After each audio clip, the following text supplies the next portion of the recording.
The Lumbee tribe is looks different than, say, the Cherokee or the Chippewa Mm-hmm. Cree or the Apache, the Comanche, or the Navajo, because most people thought we were mixed in different ways, whether it's black and Indian, Indian and white. So you're always operating from that kind of spectrum. Um, but in that part of the county, they kind of made sure you knew where your place was. Um, Mm. and that really did put a chip on my shoulder. I kept that chip all through college. And then where it really came out was when I went to grad school at Michigan State University. One of the first classes that I attended was I think it was a med school class because I was getting my master's at the time in exercise physiology. And the instructor asked everybody in the class to stand up, introduce yourself, say where you're from. So uh, guys were standing up, Notre Dame, Boston College, Michigan State, and all the schools around that area, Wisconsin. Then I stand Mm-hmm. up and I say Pembroke State University. Um, and then all of a Mm. sudden, for me, being in that environment, I think that's where I realized how competitive I was because I wanted to get an A. Yeah. My my safe space was the NBA. Those people Yeah. accepted me unconditionally.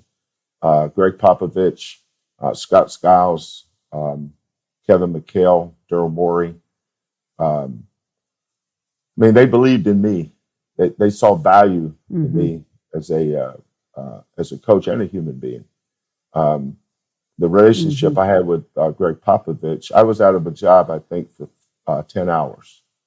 When I got fired, Wow. within 10 hours, I got a call from Greg Popovich and he said, Kelvin, we know you. We know who you are. We want you to come to San Antonio.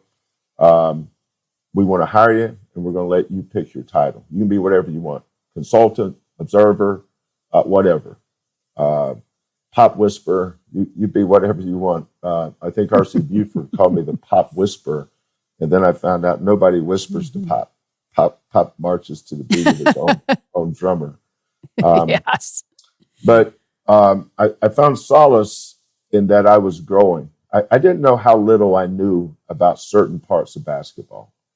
So all of a sudden, Mm. doors and windows, uh, roofs and ceilings started opening up. And I was just like an intern learning. Scott Skiles is a basketball savant.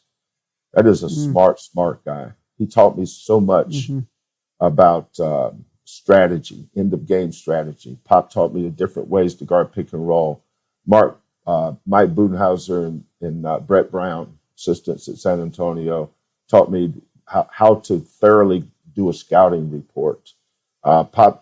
Scott taught me about secondary breaks and end of game situations, things that I knew, but not the depth that they did it. Spacing, why you space, how you relocate Mm-hmm. after spacing.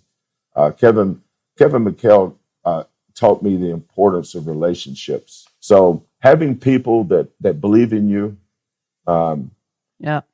that believe in your vision, that's how we got this thing going in Houston. But the fact that it was in such bad Yes. shape was actually a positive for me because I needed to build something, Mm-hmm. and Houston needed someone that could come in and knew how to Mm-hmm. get the thing started. And we've been a great marriage. I mean, this is the best job I've ever had because of what we've accomplished. I get asked a lot about what do you guys do for team building. I didn't know I was team building when I first started doing it. For instance, the night before every home game since 1988, our team comes to our house. This is where we have our film study. You know, we're away from the gym. My wife, Karen, Mm-hmm. bakes chocolate chip cookies that's legendary with our Mm-hmm. players through all the years. The way it started was we were doing scouting report up at the gym at Washington State, and Kellen and Lauren didn't like me not reading their bedtime story to them, the Bernstein Bears or whatever it was back then. Mm-hmm. Mm-hmm. And Mm-hmm. so I'd say, Karen, why don't we just have the team over here, and then I can read the bedtime story to them, and we can still do scout report, kill two birds with one stone. Then I don't have to miss because I would make the bedtime story fun. Karen would always get on me about getting them excited before bedtime. But I'd act out stuff, like dads do. Sure. Yeah. Um, So but they loved it. They wanted daddy yeah, there. yeah, they like having daddy there and then having the team there.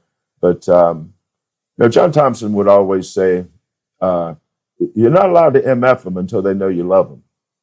And that's true. During the recruiting process, I'm heavily involved with recruiting every kid. I build a relationship with him. And then when he gets on campus, I don't just go full board crazy mode on him right away.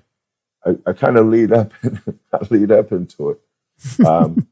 But that's because It's like dating. I want them to know that I do love them, and it's unconditional. Absolutely. But I also tell them, don't confuse criticism with coaching. Coaching is teaching, but nothing's ever been taught until it's been learned. Nothing's ever been learned until it's been taught. This is the way I teach. Don't confuse that with criticism. When I get on you, listen to it, and then let's move on. Now, it's important that you move on because I have. Don't let it linger. How do you get your guys to play for each other, not with each other? One of the keys is treating them all the same. I'll give an example. Yesterday was Tuesday. Monday was the day off because of the 20-hour rule. So we had to take Monday off. So Tuesday, my best player, probably going to be in the NBA next year. And I have another kid that's probably got a good chance of being a lottery pick. And then our leading scorer in the East Carolina game. So three of our best players had opportunities to get on the floor after a loose ball at East Carolina. Now we were up 20 at the time when each of them had this opportunity, but none of them got on the floor after a loose ball. So when we came to practice Wednesday, first thing I did was address that. And then I ran the crap out of all three of them before practice started. Now, everybody understands that we're all the same here. And you can't have hierarchies in your program and think they're all going to play for each other. I treat everybody the same. If a manager's not doing his job, he's held accountable. Assistant coaches aren't doing their jobs, they're held accountable. The players, I don't care if you're a walk-on or the best player. Everybody is the same. And we've been doing that forever. And that's why when people say, how do you get your kids to play so hard? Because they don't want to let each other down because they know we're all in this bunker together. I give our kids a bunker test every year, Molly. I put them both in a bunker. They're in a war zone. They're receiving incoming fire, and they're running out of ammunition. So one of them's got to leave and go get ammunition, right? Okay, who on your team do you trust that will come back? And so we're constantly talking about things like that. Like during the game over the years, I've heard somebody say, "Come on, man, I'm getting shot at here. I'm out of bullets. I need you with me." That's cool. When you have kids that will go get ammunition. Now, once they go get ammunition, they could leave and be safe. They don't have to worry about it. They don't have to ever get shot at again. But they come back. They come back into that war zone. They sit there. They get back in that bunker with their teammate and do that together. So we're constantly talking about things like that. And then the way practices are, they all go through it. Those are tough practices, our conditioning, our weights. Everybody does it. Nobody gets out of anything here. So that's one of the keys to our secret sauce. What's harder, Kelvin, building a winning culture or sustaining it? No doubt, no question, sustaining it. Because you're always going to lose players. The last 5 years, we've lost 4 starters every year for 5 years. We went to the Elite Eight last year. I had 4 seniors: Kyler Edwards, Fabian White, Josh Carlton, and Taj Gray. They all left. So now here we come back this year. And the only reason why it works here is the remaining players have such a conviction and a belief in our culture that when new players come in, our players hold them accountable for how to do things. Like if a kid's not going full speed in our conditioning work in June and July, I don't have to worry about it. The players will tell them, hey, man, that's not the way it's done here. We touch every line in a line drill. And touching every line is kind of symbolic for what we do. We touch every line. It's like going after every rebound or sitting down in your stance until the shot clock goes off, not quitting on a play. When the players believe in that, that's when the best leadership comes out. When you have a player-led program versus a coach-led program. I'm proud of the fact that our players take pride in their play. And when you have sustained success year after year after year, the coach will get a lot of credit for that, but really it's the players that are coming back every year. That means that we're not watering the flowers here, Molly. We're watering the roots. Culture is not flowers. It's not the pretty stuff. It's like one of my two favorite things I love watching this time of year is azaleas bloom and dogwoods. My mother loved white dogwoods, but everybody looks at the beauty of that tree. But the strength of that tree is those roots that nobody sees. And that's what culture is. Is there anything you wish you knew earlier in your career? Yes. As a coach? One of the things that I wish I had been was more secure and not so insecure. Really? I think the way I grew up created some insecurity with me because I grew up in an area where we weren't good enough, because of the color of our skin and the way we were treated.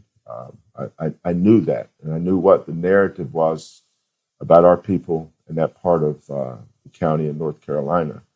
And I think I sought approval too much. I think I worried about that, worried about what people thought about me.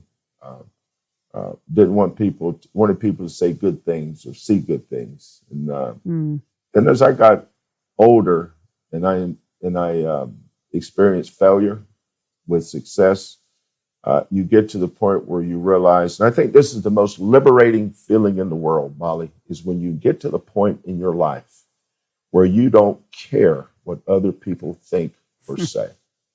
That is so liberating.